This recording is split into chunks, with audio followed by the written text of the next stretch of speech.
प्यारे विद्यार्थियों, आज हम लोग 7वीं कक्षा की गणित के अभ्यास 1.2 के शेष प्रश्नों को हल करेंगे। कल के वीडियो में हम लोगों ने 3 सवाल तक हल किए इस अभ्यास के। आज हम चौथे सवाल से देखेंगे। तो आइए देखते हैं चौथे प्रश्न में क्या कह रहा है। तो बच्चों, अभ्यास 1.2 का जो चौथा प्रश्न है उसमें कह रहा है निम्नलिखित परिमेय संख्याओं के योज्य प्रतिलोम ज्ञात कीजिए। तो पहले आप जानिए कि योज्य प्रतिलोम होता क्या है। तो योज्य प्रतिलोम आप समझ लीजिए पहले हमसे। जैसे कह रहा है 2 का योज्य प्रतिलोम बतलाइए, तो 2 का योज्य प्रतिलोम वह संख्या होगी जिसे इस 2 में जोड़ने पर योगफल 0 हो जाए। तो आप बताइए कि 2 में हम क्या जोड़ दें कि योगफल 0 हो जाए। तो उत्तर मिलेगा कि 2 में यदि हम -2 जोड़ दें तब योगफल यह 0 हो जाएगा। देखिए 2 में हम जोड़ क्या रहे हैं, -2। अब देखिए योगफल 0 होगा कैसे, 2 अब प्लस माइनस का गुणा होगा तो -2 बराबर 0। तो यह योज्य प्रतिलोम है। तो यहाँ से आप समझ गए होंगे कि जिस संख्या का भी योज्य प्रतिलोम पूछा जाए उसमें खाली चिन्ह परिवर्तित करने हैं। अगर धनात्मक संख्या का योज्य प्रतिलोम पूछा गया है तो ऋणात्मक उत्तर होगा, और यदि ऋणात्मक संख्या का योज्य प्रतिलोम पूछा गया है तो वह संख्या धनात्मक होगी। माने केवल चिन्ह ही बदलना है, संख्या आपको नहीं बदलनी है। तो बेहद सरल प्रश्न है, हल कुछ भी नहीं करना है, देख करके ही उत्तर बता देना है। तो चलिए इसमें पूछ रहा है, जो पहला प्रश्न पूछ रहा है वो कह रहा है कि 9/23 का योज्य प्रतिलोम बताइए।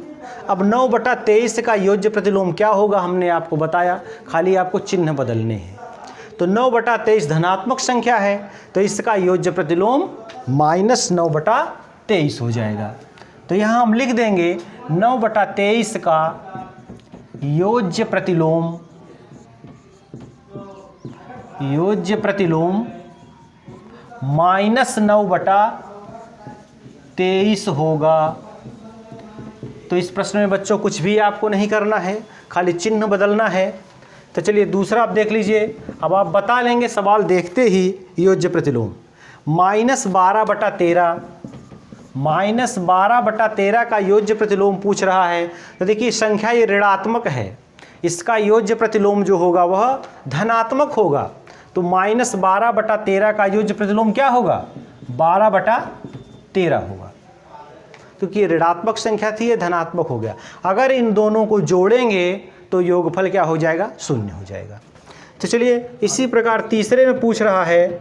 अब आप अच्छे तरीके से इस प्रश्न को समझ गए होंगे। 21/-26 है, तो 21/-26 है, यह ऋणात्मक संख्या है, इसका योज्य प्रतिलोम 21/26 होगा। अब देखिए चौथे सवाल में ऐसा पूछ लिया है और दोनों संख्याएं ऋणात्मक हो गई हैं। जैसे देखिए चौथे प्रश्न में पूछ लिया है, इसे आप थोड़ा सा समझ लीजिए और नहीं तो यहाँ आप गड़बड़ कर देंगे। -39/-43। अब यहाँ आप इस माइनस को ये ना समझ लेना कि ये तो ऋणात्मक है, इसका योज्य प्रतिलोम 39/43 होगा। नहीं, यहाँ ये माइनस से माइनस कैंसिल हो जाएंगे। तो माइनस अगर 39/43 दिया है तो इसका मान केवल 39/43 है। ये संख्या धनात्मक है, यह ऋणात्मक नहीं है। इसका योज्य प्रतिलोम जो है वो ऋणात्मक होगा, -39/43 होगा। तो बस और इस सवाल में कुछ नहीं है। अब आप इन प्रश्नों को कर लेंगे। तो आइए हम अगले सवाल में चलते हैं। प्रश्न संख्या 5। प्रश्न संख्या 5 देखिए पुस्तक में। तो यह घटाने का प्रश्न है। यह भी बहुत सरल प्रश्न है। भिन्न का जोड़ घटाना आपको आता है तो आप इस प्रश्न को कर लेंगे। तो 5वें प्रश्न में कह रहा है घटाइए। इसमें कह रहा है कि घटाइए। अब देखिए क्या घटाएं भाई। पहले सवाल में कह रहा है कि -6/5 से घटाना क्या है, -32/14। कह रहा -6/5 से -32/14 आप घटाइए। तो जब इस सवाल को हम हल करेंगे तो देखिए कैसे करेंगे। सबसे पहले -6/5, अब बीच में माइनस लगाएंगे और फिर -32/14, इस प्रकार हम इसको लिख लेंगे। तो घटाने की बात है तो से जहाँ लिखा है यहाँ पर हमने घटाने का चिन्ह लिख दिया। तो -6/5 में से हम कितना घटाने जा रहे हैं, -32/14। तो चलिए देखिए अब आगे -6/5 हमने उतार लिया। अब देखिए माइनस माइनस का यहाँ गुणा हो जाएगा तो ये चिन्ह क्या बन जाएगा, प्लस।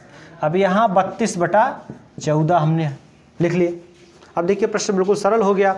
अब आपको हर बराबर करना है, तो हर बराबर करने के लिए आप लघुत्तम समापवर्त निकालते हैं। हालांकि जब दो ही पद हों तो आप तिर्यक गुणा करके भी हल कर सकते हैं, आपको लासा निकालने की बहुत आवश्यकता नहीं है। लेकिन यदि आप उसी विधि से लगाना चाहें तो आप 5/14 का लासा निकाल लीजिए। अब इसका लासा 14×5 = 70 ही होगा।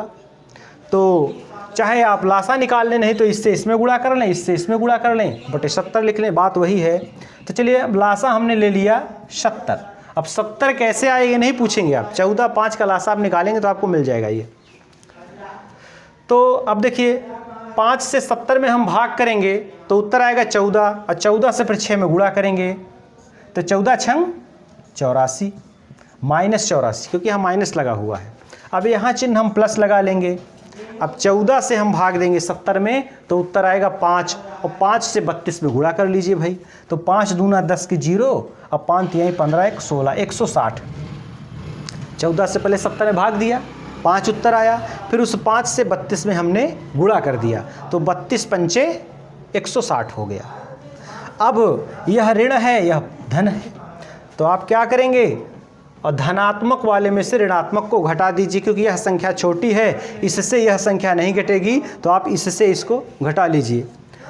तो 160 में से 84 घटाना है तो 10 में से 4 गए 6, और 15 में से 8 गए 7, 76/70 आया।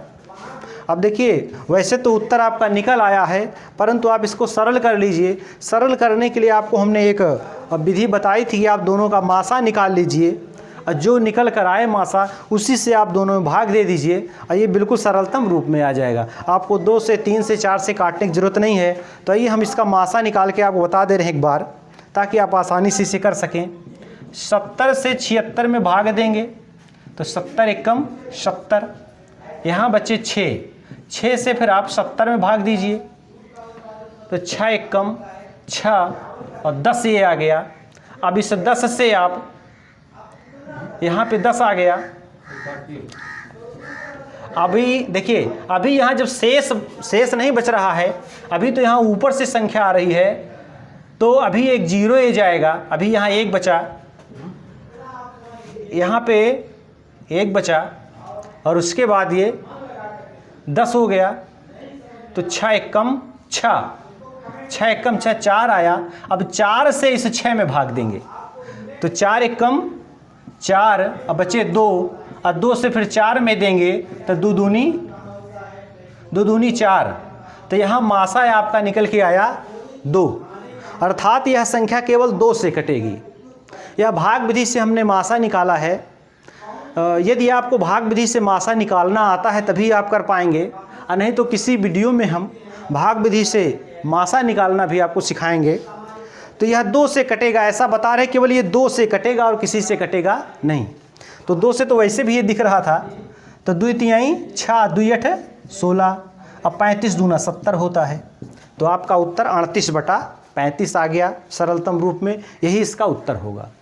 तो आइए सेकंड पार्ट देखते हैं इसका। 5वें प्रश्न का सेकंड पार्ट देखिए, उसमें दिया है क्या,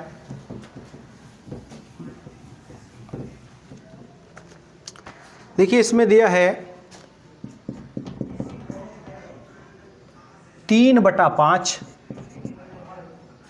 से 4/3 घटाना है। 3/5 में से 4/3 तो हल करेंगे तो वही प्रक्रिया। पहले आप क्या करें कि जहाँ से है वहाँ माइनस का चिन्ह लगाएं। 3/5 - 4/3 3। अब देखिए इनका आप लासा निकाल लीजिए। लासा क्या निकालेंगे, 3 से इसमें गुणा करिए, 3 त्रिका 9 माइनस 5 चौक 20 और बटे 3 पचे 15। 5 3 का लासा निकालेंगे तो भी 15 ही आएगा। अब देखिए 20 ऋणात्मक है और 9 क्या है, धनात्मक है। उत्तर आपका ऋणात्मक आएगा। 20 में से 9 गए, बचे क्या, -11 बटे 15। अब यह सरल नहीं होगा, यही आपका उत्तर हो जाएगा -11 बटा 15। तो देखिए इसका आप थर्ड पार्ट देख लीजिए। इस प्रश्न में कह रहा है कि -32 बटा 15, -32 बटा 15 से घटाना है -9 बटे 6। तो सबसे पहले इसमें भी यही करना है, जहाँ से है वहाँ आप माइनस का चिन्ह लगा लीजिए। 32 बटा 15 माइनस और -9 बटे 6, इस प्रकार हमने लिख लिया। अब 15 और 6 का आप चाहे तो लासा निकाल लें, नहीं तो तिर्यक गुणा ही कर लें। तो 6 से इसमें गुणा करेंगे। हाँ देखिए अभी यहाँ पे 2 चिन्ह आपको दिख रहे हैं, तो जब गुणा होगा तो एक चिन्ह यहाँ से कैंसिल होगा। तो पहले इसे कैंसिल कर लें, -32 बटे 15 और ये माइनस माइनस गुणा होगा +9 बटे 6। तो अब देखिए जब 2 ही पद हैं तो तिर्यक गुणा करके हम इसे हल कर सकते हैं। तो 6 से 32 में गुणा कर लें तो पहले माइनस लगा लें, क्योंकि माइनस चिन्ह लगा है। 6 दूनी 12 के 2 और 6 त्रिक 18 1 19, 192 और प्लस अब 15 से इसमें गुणा कर लीजिए, 15 9 135 अब बटा, अब इसका गुणा लिखिए नीचे, 15 छक्का 90। इस प्रकार हो गया। अब खाली जोड़ घटाना इसमें करना है। कौन सी संख्या बड़ी है, 192 बड़ी है, तो 192 में से 135 हम घटा देंगे। तो 192 बड़ा है, ऋणात्मक है, माइनस में उत्तर आएगा। तो 12 में से 5 गए 7 और 8 में से 3 गए 5 और 1 में से 1 गए 0, -57 बटा 90।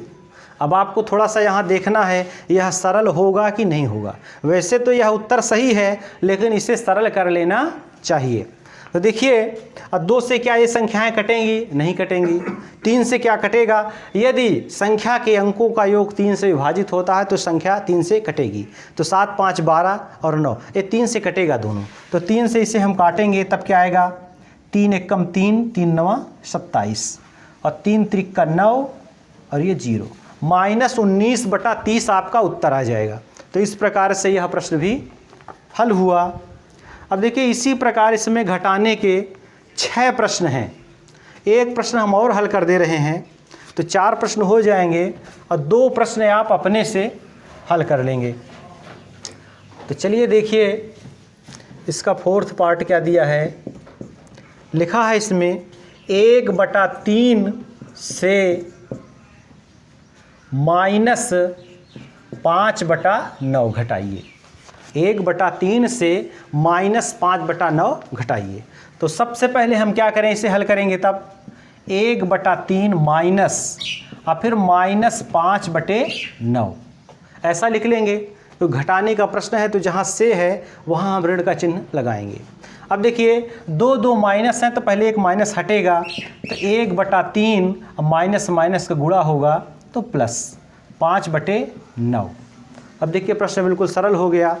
अब आप इस 9 से इसमें गुणा कर लीजिए और इस 3 से 5 में कर लीजिए।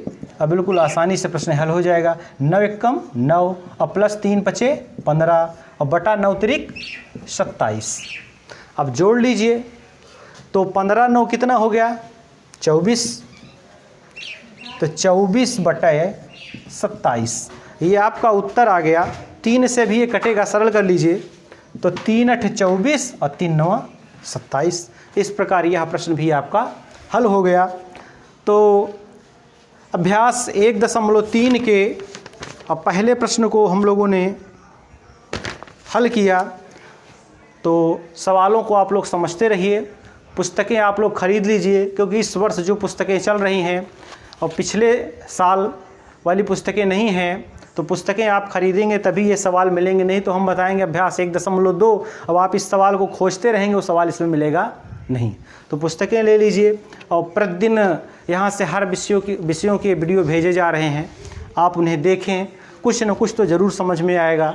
तो सवालों को हल करिए और अगले वीडियो में हम अगले सवालों को भी बताएंगे।